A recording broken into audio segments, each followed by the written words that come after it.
Alors je vais vous dire, miracle et dons. Les dons spirituels. La foi doit être basée sur le plein d'évangile. Hein? S'il n'y a pas d'enseignement de prédication sur les miracles, comment tu vivras les miracles? Parce que la foi vient de ce qu'on entend. Comment croiras-tu au miracle? Et comment tu te diras, c'est possible pour moi, je crois. Et tu verras ton miracle arriver. Comment? Tu dois croire au miracle. Il y en a qui disent non, le temps des miracles est passé parce que les 12 apôtres sont morts et tout est fini. Non, bien aimé, je te le dis. La Bible dit dans Marc 16, voici les miracles qui accompagneront ceux qui auront cru. En mon nom, ils chasseront les démons, ils parleront de nouvelles langues, ils saisiront les serpents. S'ils boivent quelques breuvages mortels, il ne leur fera point de mal. Ils imposeront les mots aux malades et les malades seront guéris. Ça s'appelle quoi ça? C'est pas un miracle? Tu crois au miracle? Amen. Donc tu dois mettre ta foi dessus. Oh là ça va, je m'en sors mieux. Ah oui? T'es sûr? S'il y a quelqu'un qui est en fauteuil roulant et toi tu viens lui dire lève-toi et marche. Alors là ta foi va se dire pasteur, au secours. Je ne suis pas capable. Tu as cru en Jésus, tu dis tu n'es pas capable. Viens poser les mains aux malades pour qu'ils soient guéris. Ah non, moi je n'ai pas été consacré. Où c'est marqué d'être consacré? Il croit seulement. Là on a toutes les raisons pour dire non, parce que tu crois dans ce que tu es, dans ce que tu vois de toi-même. Mais on ne fait pas les choses par nous-mêmes. Je peux tout par celui qui me fortifie. Mets ta foi dans le Seigneur. Et il va t'amener tes pensées sur la parole qui veut dire mais impose les mains aux malades, ils seront guéris. Mais à vrai dire, on n'ose pas le faire. C'est le niveau de notre foi qui pose problème. Hein. C'est vrai ou pas? Parce que tu as reçu le don pour guérir. Le malade, il est là, mais tout est là. Il manque une chose, c'est la foi. Le malade, il a la foi. Moi, j'ai la foi, j'ai la foi. Pourvu que ce monsieur ait la foi aussi, qu'il m'impose les mains. Lui, il doute tellement que du coup, je vais prier pour toi, mais bon, va voir un médecin après. Hein? Parce que là, ton cas, là, il m'amène pas tes radios, parce que là, non, tu vas avoir peur de tes radios. Tu vas voir les os cassés avec les barres de fer comme ça dedans. Jésus, vraiment, tu crois que tu peux faire ça encore? Ben oui, je te l'ai donné. Fais-le. Ah, la foi se développe dans la vie de prière et par les miracles qui se font au nom de Jésus-Christ. Mets ta foi à ce niveau-là. Mais tout ça est, si vous voulez, un peu la suite de ce qu'on a vu avant, c'est l'obéissance. Tant qu'on n'est pas dans l'obéissance, on se dit, je ne suis pas capable. Tu t'accuses toi-même, tu te condamnes toi-même. Et ta foi, elle prend un coup. C'est vrai ou pas? Je ne suis pas digne d'imposer les mains. Parce que j'ai fait une bêtise là, juste une heure pour venir avant là. Il faudrait que je me mette à genoux pendant une heure, demander pardon à Dieu. Et peut-être là, il me donnera la grâce que j'impose la main. Mais c'est pas toi. Ça ne marche pas comme ça. La Bible dit dans Hébreux 2,4, Dieu appuyant leur témoignage par des signes, des prodiges et divers miracles, et par les dons du Saint-Esprit, distribués selon sa volonté. C'est pas toi qui as le don. C'est pas toi qui as fabriqué le don. Comme tu avais dit le frère Roger il y a 2 mardis de ça, oui, la foi et les dons. Les dons, ça ne vient pas de la foi. C'est vrai ou pas? Est-ce que les dons viennent de la foi? Oui ou non? Donc, c'est pas ça. Le don, c'est quoi? C'est Dieu qui t'a donné. Et ta foi te le révèle. Et après, tu vas découvrir ça, tu vas commencer à travailler dans le don que Dieu t'a donné. Mais la foi n'amène pas le don. Au contraire, c'est même le don qui va développer ta foi. Tu dis, ah, donc je pouvais faire ça. On m'a dit de venir prier, j'ai prié et il s'est passé quelque chose. Ta foi, comme celle de la personne qui a été guérie, va monter. Vous voyez? Parce que la foi vient de ce qu'on entend. Mais elle a entendu qu'elle a été guérie, elle dit, oh, ah bon? Ah donc c'est possible. Romains 11:9 dit, car les dons et l'appel de Dieu sont irrévocables. Donc Dieu nous donne des dons ou un don. Mais tu dois mettre ta foi dessus. C'est ça que tu dois travailler. Tu dois travailler ta foi dans le don que Dieu t'a donné. C'est là où ça bloque. Parce qu'en même temps vient la condamnation. Bien aimé, Dieu t'a donné un don. Mets ta foi là-dessus. Dieu t'a donné un don. Quel don? Cherche-le. Dieu va révéler le don ou les dons qu'il t'a donné. Cherche-le et par la foi, vas-y, rentre dedans. Tu vas voir comment ta foi va se développer. Une fois quand j'ai imposé les mains à une personne qui était boiteuse des 2 genoux et qui s'est mis à courir le mardi, pas le jour même, le dimanche j'avais imposé les mains, c'était une dame forte qui marchait comme ça pour venir, et nous comme l'église c'était une cave en sous-sol, pour descendre là, il fallait la 2 pour pas qu'elle tombe. Mais quand le Seigneur m'a dit, il m'a montré quelque chose, j'ai dit viens, je me suis courbé, j'ai imposé mes mains sur ses genoux, elle est partie s'asseoir, c'était le dimanche. Le vendredi, à la réunion, elle sortait en marchant comme ça. Tout le monde était étonné. Elle a rendu le témoignage. Elle était guérie. Qu'est-ce qui s'est passé pour elle? Elle a eu son miracle. Et qu'est-ce qui s'est passé pour moi? Ma foi a grandi. Vous voyez? À chaque fois qu'il y a un miracle par lequel Dieu t'utilise, ta foi va grandir. C'est pour ça qu'il est difficile et compliqué de prier pour un malade parce que toi-même tu doutes. Mais ne doute pas. Impose les mains. Si Dieu t'a donné ce don, tu vas voir les miracles qui vont s'opérer. Elle va croire et toi, ta foi va s'élever. Voilà comment tu développeras ta foi aussi. C'est pas facile, c'est compliqué. On n'est pas dans le entendre et croire, hein. On n'est pas de venir aux réunions spirituelles, c'est vrai ou pas? On est dans des actions puissantes. Là, c'est la foi puissante. On arrive à un niveau puissant. Je te le donne maintenant, pourquoi je vais te le donner dans 2 ans? Non, c'est pour que tu commences déjà à prendre ça, à vraiment à croire en cela, travailler là-dedans, et croire. Et tu vas lire, tu vas méditer, ta foi va grandir, grandir, grandir, grandir. Et tu vas voir comment Dieu va t'utiliser avec les dons. Et les miracles. C'est comme ça que ça marche. Les miracles et les dons spirituels. Alors, ça c'était le 2e point. On va arriver rapidement au 3e point. Alors là aussi, blocage grave. Pratiquer des grandes œuvres. Alors là, pion. Là aussi, patatras, tout le monde est arrivé, tout le monde est tombé. Jacques 2,26. Comme le corps sans l'esprit est mort, sans notre esprit, le corps il est mort. De même la foi sans les œuvres, elle est morte.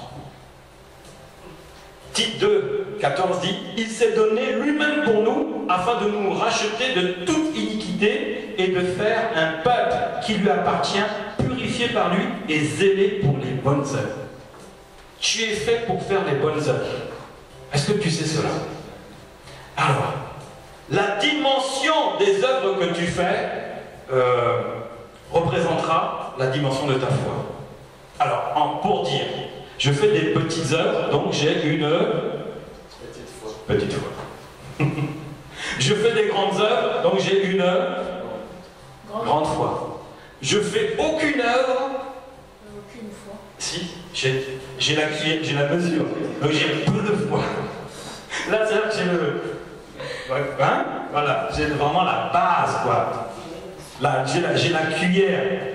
Quand on joue au rugby, au tournoi à destination, le dernier, qu'est-ce qu'il ramasse?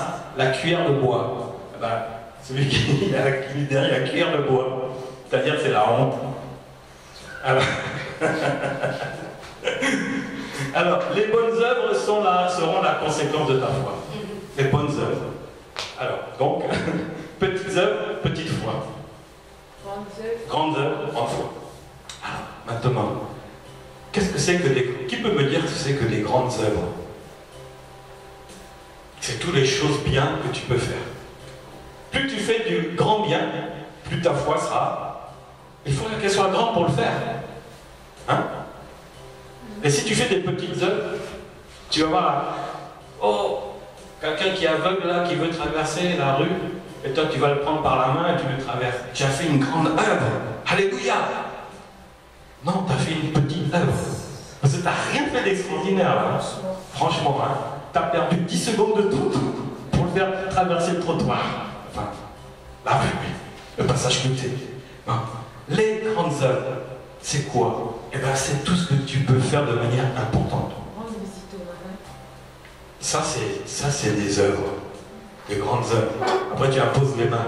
Ah, c'est vraiment ça, tu mets les miracles, tu mets les dons et tout. Oh purée, qu'est-ce qu'il a la foi? On veut la voir tout le temps. Vous savez, des hommes de foi et des femmes de foi, comme on peut dire là, dans le monde, même ma main, ne peut même pas ça remplit pas ma main peut-être. Il n'y en a même pas 5 dans le monde. Ça se saurait, non? Hein? Il n'y en a pas beaucoup. Mais il y en a. Il y en a. Il faut les œuvres. Ils vont voir les malades, les dons, les guérisons, les miracles. Mais ça arrive, ça existe. Et si ça existe pour eux, pourquoi pas pour toi? Ah bon? Ah, c'est possible pour moi? Je te dis oui, c'est possible. Et la foi en Dieu, c'est possible. Dieu t'amène à faire ça, pas t'asseoir sur une chaise, à venir, on est entre nous, alléluia, tu es bon, je t'aime de l'amour de Dieu, et au revoir. Mais c'est la foi là-dedans, ça c'est bien ça. On rend un culte agréable à Dieu, mais Dieu te demande quoi? Mets ta foi en action.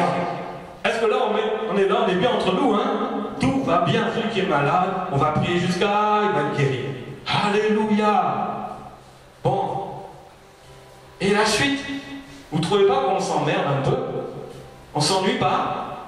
C'est pas monotone? Oui, oh j'ai tremblé, oh j'ai pleuré. Oui, mais alors? Et la suite?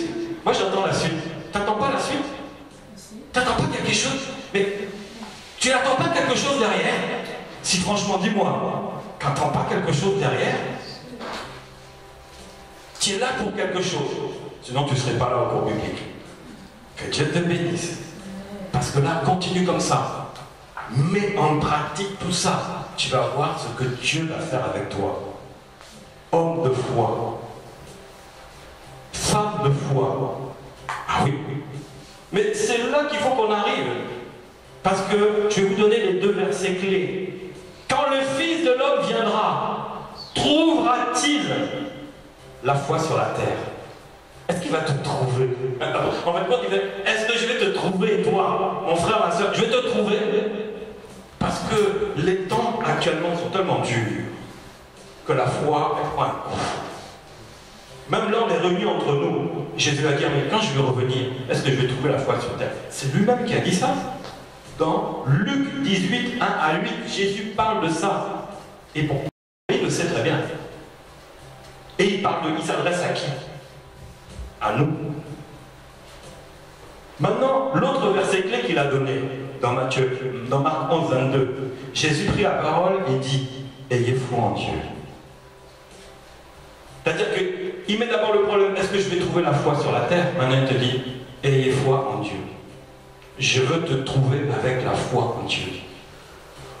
Alors, pour terminer, que ta foi fasse des progrès visibles. Que ta foi, ça se voie. Par tout ce qu'on a pu dire là, que ta foi se voie. Alors, en résumé, on va résumer, aller un peu plus loin. Premièrement, j'entends. Deuxièmement, je crois. Troisièmement, je parle, je confesse. Maintenant, quatrièmement, on évolue. Ben, je me détourne de mes propres conditions, de ma vie charnelle. Je m'en détourne. Ensuite, j'accepte la parole, les promesses de Dieu. J'oublie. Accepte la parole de Dieu. Prends la parole de Dieu. Ensuite, on l'a vu, je m'investis dans mon église, dans mon assemblée. Je m'investis dans mon église. Si tu n'es pas là, ça doit se voir que le frère ou la sœur n'est pas là. Mais si on voit que tu n'es pas là et qu'on ne s'en rend pas compte, il y a un problème. Est-ce que tu vois ce que je veux dire? Ton absence, on ne la voit pas. Ton absence, elle nous manque. On voit trop ton absence, il y a un problème. Pourquoi? Parce que tu t'es investi dans ton assemblée. Il faut que ta foi, ça se voit dans ton assemblée. Ensuite, donc, je m'investis dans mon église et je suis fidèle à mon assemblée. Parce qu'on s'investit, d'accord, mais il faut rester de manière durable. Être fidèle dans toutes les choses. Dans tous les programmes, dans tous les projets. Tu peux être fidèle. Et dernièrement, je vis par la foi. Tout ça m'amène à vivre par la foi. Est-ce que vous avez des questions? Là, je vous ai... Toi, tu m'as envoyé la mitraille tout à l'heure, là. Moi, j'ai envoyé des obus, là. C'est des obus, même, là. J'ai détruit des choses aujourd'hui.